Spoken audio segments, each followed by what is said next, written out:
ஏண்டி என்னடி வீடு வச்சிருக்கீங்க? ஒரே குப்பையா இருக்கு. ஒரு வேலை கூட செய்ய மாட்டீங்களா? எல்லா வேலையும் நான் தான் செய்யணுமா? என்னதான் பண்றீங்க ரெண்டு பேரும்? ஒரு ஒத்தாசை பண்றதில்ல.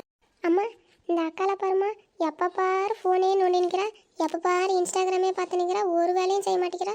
படுத்த பாயை கூட எடுக்கவே இல்லைம்மா. இவளை என்னன்னு கேளுமா. நீ மட்டும் ஓகே மாடி. நேற்று நல்லா சிப்ஸ் தின்னு போட்டு கவரை நல்லா அடியில் சொருகி வச்சு கவரை எடுத்து போட்டியா?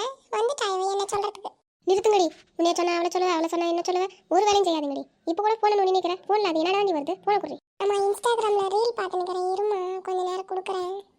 ஒழுங்கு மரியாதையாக ரெண்டு பேரும் போய் யாருக்கு வேலையை சொல்லணும் செஞ்சுட்டு ஒழுங்காக வாங்க. இல்லைன்னா நைட்டுக்கு சோறே செய்ய மாட்டேன் பார்த்துக்கோங்க. ரெண்டு பேரும் பட்னியாக தான் இருக்கணும். வைஃபை தான் உங்களுக்குலாம் சாப்பாடு. அம்மா இருமா, இப்போதாம்மா சோட்டா பீம் போடுவாங்க. நான் சோட்டா பீம் பார்த்துட்டு வரேம்மா. ஏம்மா இப்படி பண்ணுறேன்? இல்லை 7 வயசு ஆகுதுடி, ஒரு வேலையும் செய்யாதீங்கடி. சோட்டா பீம் பார்க்குறேன், இவன் என்ன போன நோண்டி நிற்கிறா. என்னதான் நீ செஞ்சுறீங்க? அம்மா, முக்கியமான மெசேஜ்மா, எக்ஸாமுக்கு படிக்கிறேம்மா, அதை தான்மா பார்த்துன்னு இருக்கேன். ஃபோன்லேயே பார்த்து படிச்சுன்னு இருக்கேம்மா. நல்லா இருக்கிற சவுண்ட் கேட்குதுடி ஃபோனில். நல்லா படிக்கிறான். நீ என்கிட்ட போய் சொல்கிறேன். இரு, ரெண்டு பேருக்கு தோசை கட்டி சூடு பண்ணி வந்து சூடு வைக்கிறேன். என்னைய மட்டும் அடிக்கிறேன், அவளை என்னமே அடிக்க மாட்டேங்கிறேன். நான் மட்டும் தான் அவனுக்கு தப்பு பண்ணினே இருக்கிறேன். அவளையும் சேர்த்து அடிக்க வந்துட்டேன். நான் மட்டும் தான் இந்த வீட்டில் எப்பவுமே இழிச்சு வாங்க. எவனையும் எடுத்து வாங்குறேன், எவனையும் விட்டு வைக்கக்கூடாது. ஏக்கா லட்சுமி அக்கா, என்னக்கா சோகமாக நின்றுட்டு இருக்க? அது ஒன்றும் இல்லை சின்ன பொண்ணு. இந்த சோனியாவும் மகி இருக்காங்க பாரு, ஒரு வேலை செய்யறதில்ல.